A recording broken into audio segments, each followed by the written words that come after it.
Hi everyone, this is Dr. Rashekar Reddy from KL College of Pharmacy, working as an assistant professor in the Department of Pharmaceutical Chemistry.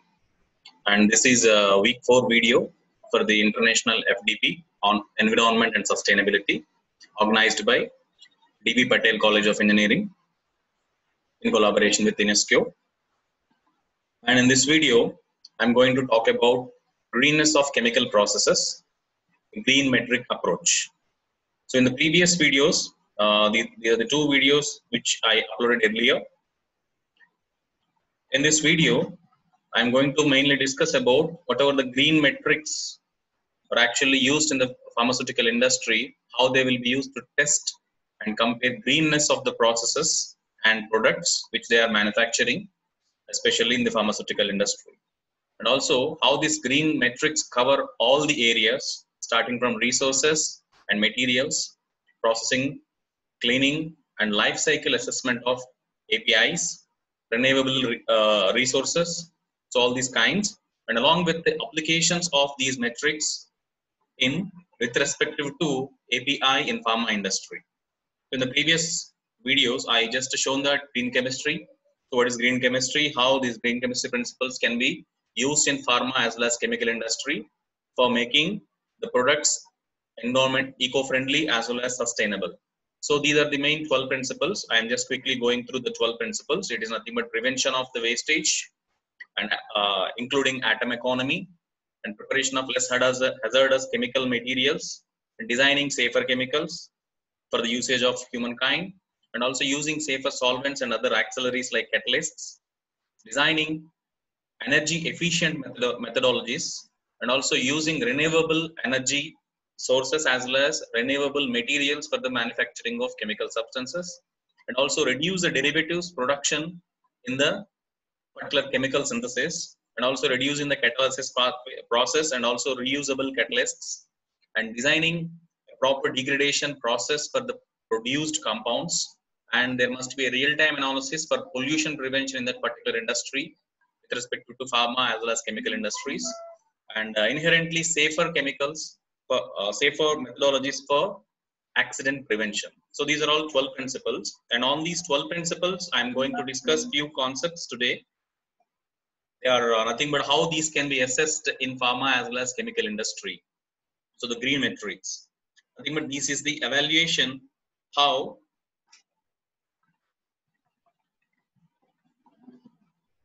so coming to this green metrics. So usually many pharma companies or some chemical companies, they market their products as green or sustainable. But how this is defined? Does it refer to any materials used to make the product, or does it include all the processing of that particular material? So are all of these process and materials included as part of assessment that extends back to the extraction of natural resources from the ground? So here the green metrics, they provide an objective measure of progress towards a broader goal of environment sustainability. So they are not only concentrating on only the waste produced from the during production process, and not only those things. And there were so many early attempts which were made. They are actually used to identify meaningful environment metrics only focused on the waste, quantifying the waste only. But now in the recent times, there were few techniques, so they are actually incorporating many more principles of the green design, so which includes this Paul and Asta's 12 principles of green chemistry. So actually, if someone want to come close to this assessing sustainability of a process or a product, especially for this APIs or chemical compounds with respect to industries, so the green metrics should focus on something beyond waste, and they also should incorporate few things. Those are actually resource efficiency, nothing but like the mass, energy, waste, and atom economy. So these all four parts are actually part of the green chemistry principles, 12 principles, nothing but what kind of atoms we are incorporating, and minimizing the wastage and minimizing the intermediates, and incorporating the methodologies where energy efficient methodologies are used. And these are all things will be considered, has to be considered, not only focusing on the waste management or minimizing the waste, and also there has to be think about this resource efficiency also, and the environmental and healthy and safety profiles of the materials used in the process also should be addressed. And overall life cycle assessment has to be considered to think about renewable feedstock and other triple bottom line impacts across the entire life cycle of the product or service.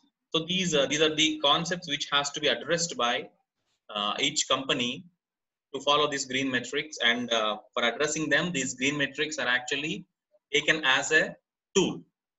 So usually, if you see that there are 12 principles, I already shown you. So these green chemistry principles are actually they're delivering economical as well as environmental benefits. If you see this, if you think about atom economy, like how much amount of atoms you are incorporating into the product, whether they are available in the product or you're throwing something out as a waste. So based on the atom economy, so if you think environmentally, we are minimizing the waste formation. Nothing but byproduct formation is not there, and other intermediates are not there. So automatically we are reducing the environmental burden. Then likewise, if you think economically, so more from less, nothing but you are incorporating few atoms and but you are getting more product.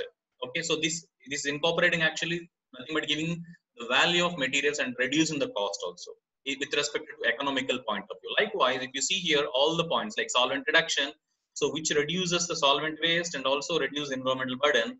And if you think about economical factors, nothing but it reducing cost, obviously, because we are reducing the capacity requirements and less energy also required to evaporate this solvent waste also. And reagent optimization, nothing but the optimization of catalytic compounds ratios with respect to product, nothing but the stoichiometric balances, and using recyclable catalytic compounds or recyclable reagents. So they're actually minimizing again environmental burden. Not only that, so economically they are very highly efficient and also highly selective. So automatically they will impact the cost also. They will give cost effective methodologies. And coming to convergency, so they are nothing but there are some process, nothing but there are multiple ways of producing one particular compound. If you think like that, so which is actually economic and also eco-friendly, that has to be taken up. Not only that, availability of starting material sometimes may be a factor, but we have to think about the convergent processes.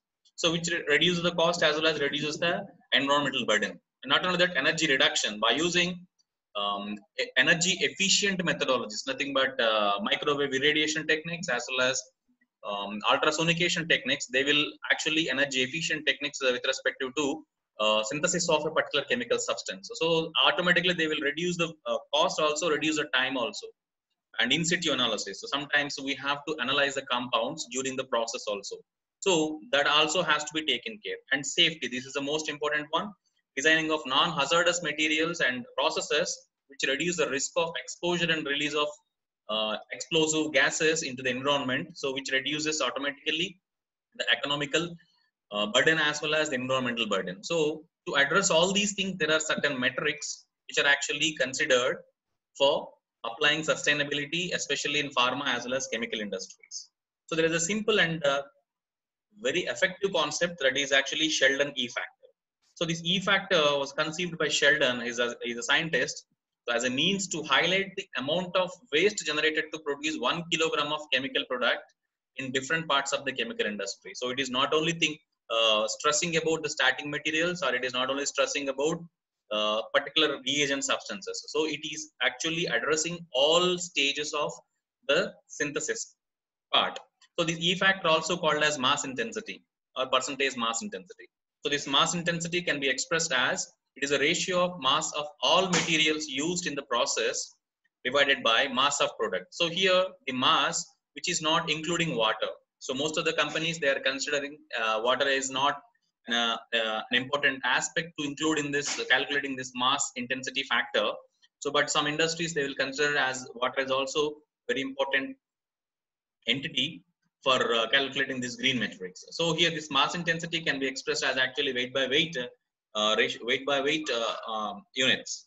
So there are few companies are actually taking care, actually attempted this green metrics process, nothing but this E factor calculations for optimizing their in compound productions. So in that especially, so if you go a little bit deeper into mass intensity, it takes into account the percentage of yield of that particular product formation through one route, And also we have to think about convergence here and reaction stoichiometry, solvent usage as well as reagents usage in the reaction mixer. And this covers everything that is put into the reaction vessel. Okay, whatever we are just incorporating into that reaction, that has to be addressed by this, that definitely will be addressed by mass intensity. It also includes all mass used in acid base, nothing but, for example, for worker process, sometimes we might have used acid for neutralizing, sometimes we use base for neutralization, and for improving solubility, sometimes we use some salt forms and organic for worker process, we will use some organic solvent washes like with methanol, ethanol, or sometimes with chloroform extractions. So all these organic solvents also has to be included, and crystallization processes, and sometimes the solvent switching also.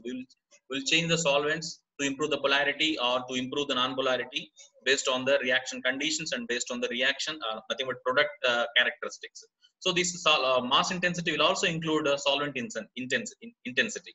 So this solvent intensity is nothing but the mass of all solvents used except water, and that is divided by the mass of product. It is also expressed in weight by weight and water intensity. So this is one important factor, and a few industries, they are considering this water intensity factor as a green metric approach. So mass of all water used for washing and water used for incorporating into your product, or water used for workup processes of the product, all has to be addressed by the water intensity. So coming to the third, actually one company like GSK, GlaxoSmithKline Pharma Company, they have done this assessment with the solvent efficiency, solvent intensity. So they have done a batch reaction for a period of time by using different kind of solvent systems, and they actually given one kind of data which is actually impacting so much on the environment. If you see here in the figure, so there are actually three kinds of solvent systems. So there are some solvent systems called actually hydrocarbons.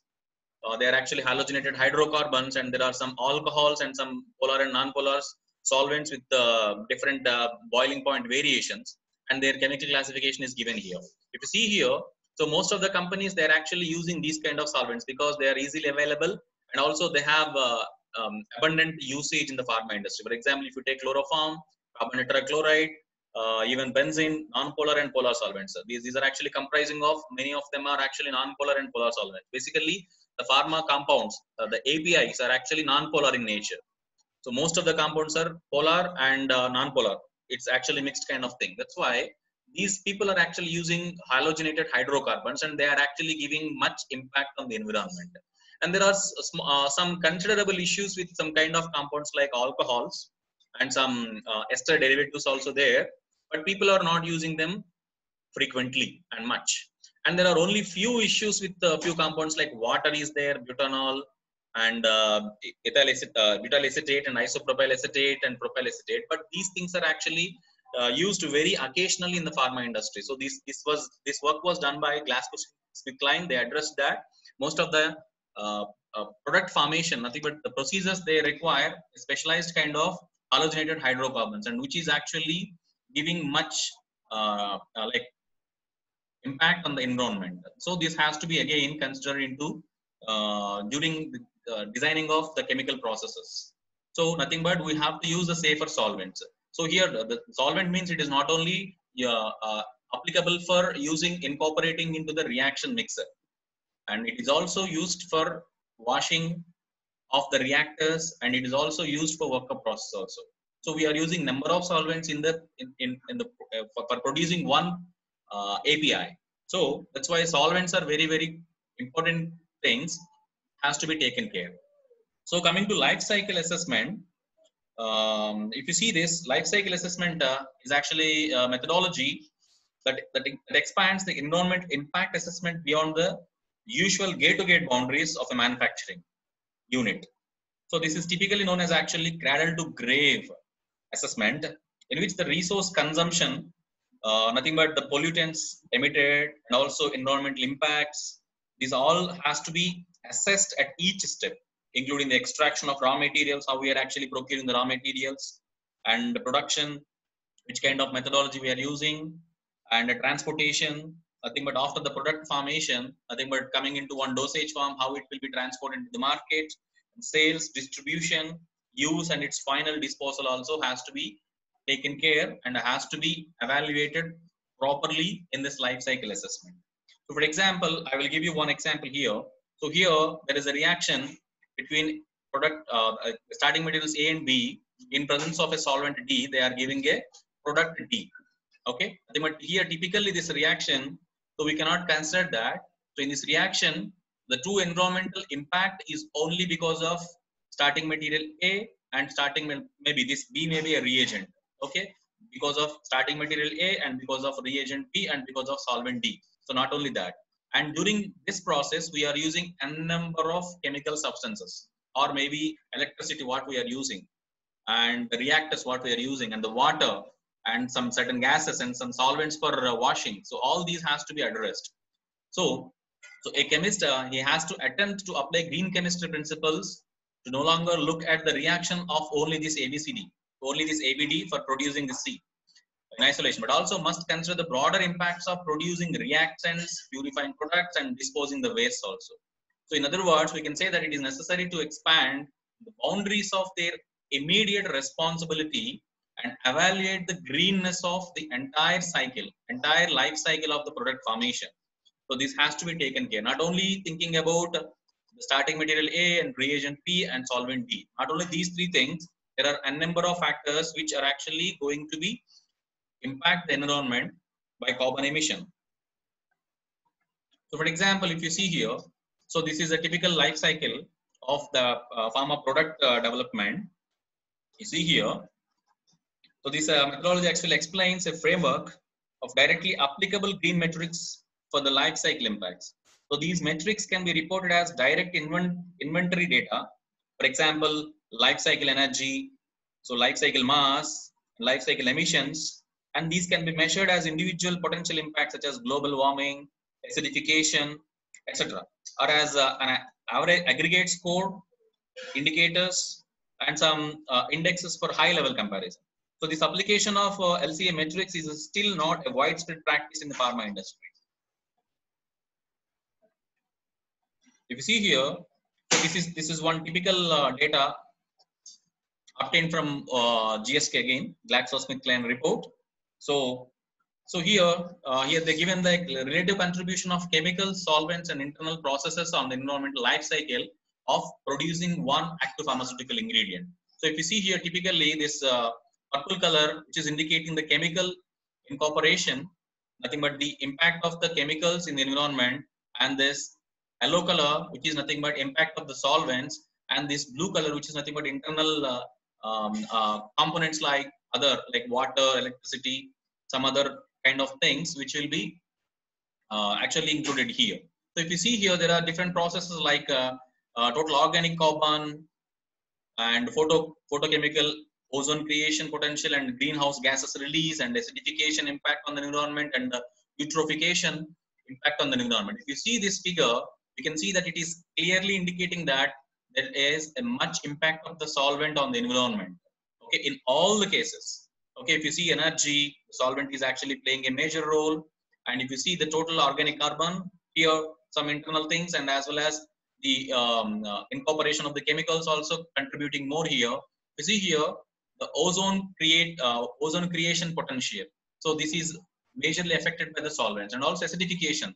The solvents are actually playing a crucial role here. That's why, so while choosing the solvent, one has to take much care, and this has to be assessed by that green metrics. So this assessment is actually providing key insights such as the large impact that solvents causes impact in the life cycle context.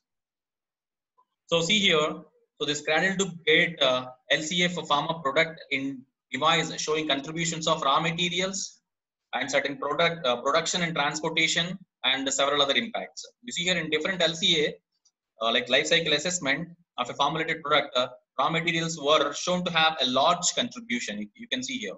So raw materials are actually, so water will also be considered as a raw material here. So they are actually contributing much in this life cycle assessment. And coming to these comparisons, so see here, already told, just I shown you previously like one product which is prepared from A, in presence of reagent B with solvent C.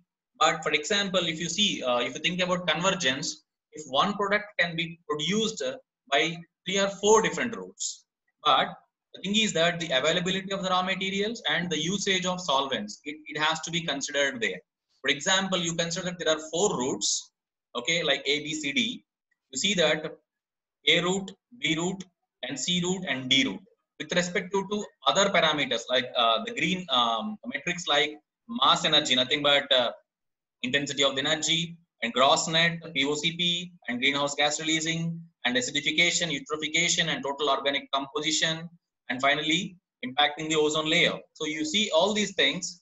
If you see that the D, route to D is much efficient because it is impacting very less with respect to all metrics. Okay, so we have to consider this kind of route, not like so. For example, route A, where it is actually the raw materials are very abundantly available. So even though they are renewable resources also, we have to think about the impact on the environment with respect to all these metrics.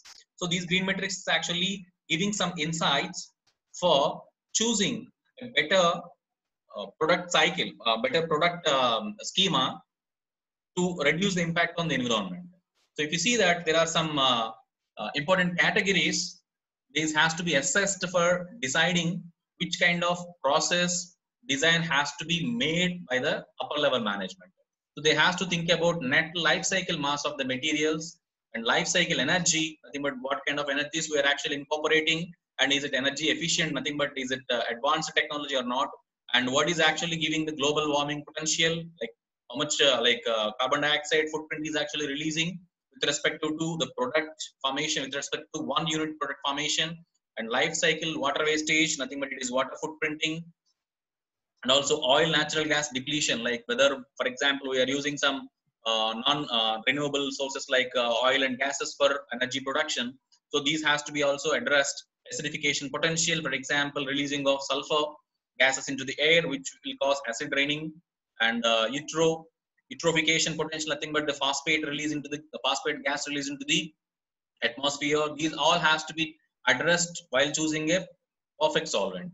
And the photochemical ozone creation potential and total organic carbon, human toxicity. So this is actually expressed as dichlorobenzene equivalence, and ecotoxicity. This is also explained as DCB equivalence, and land usage. So how much land area we are using for the product formation, like product design, not only during synthesis, and also for distribution, and also for sales purpose. These all has to be considered for addressing this LCA for designing particular green metrics. So see here, this is one representation from the GSK again. So this is actually baseline carbon footprint by different stages of life of a particular product, pharma product. For example, if you see here, so the production and operation, nothing but starting from the reacting materials and producing operations and cleaning and making it ready for supply. So this is actually only contributing 90% of carbon footprint. Okay, but when it comes to materials, nothing but how we are obtaining raw materials and how we are supplying, nothing but the packaging things and the transportation for materials, raw materials procurement and supply to the particular salesman's. These all things will be actually giving 41% of share among this carbon footprint released by one particular active pharmaceutical ingredient. But coming to distribution, it is only coming 1%, and coming to product use, when it is reaching the customer, how the customer usage is actually impacting on this particular carbon footprint by this API. So it is around 39%. It is even including the disposal process also. So if you see this, majorly the transportation and the materials what we are using for packaging, it is the contributing factor for more carbon footprint, and followed by the product usage during the life cycle of a particular material in the consumer hands, how they are dealing. So this is also actually giving some contributing carbon footprint for this particular product. And coming to conclusions, so these green metrics, whatever now we discussed about mass intensity, percentage of atom economy, and this ozone depletion properties and solvent intensity. So these all green metrics. So one has to choose. This must be adopted for the context and continuously evaluated as their utility, applicability, and appropriateness. So based on their product and based on their production cycle, they have to assess it continuously and check for applicability. Okay, it is not applicable for all kinds of products. Okay, they should also be tested and validated regularly to ensure that they are successfully driving towards the desired goals of the organization and contributing for the sustainability.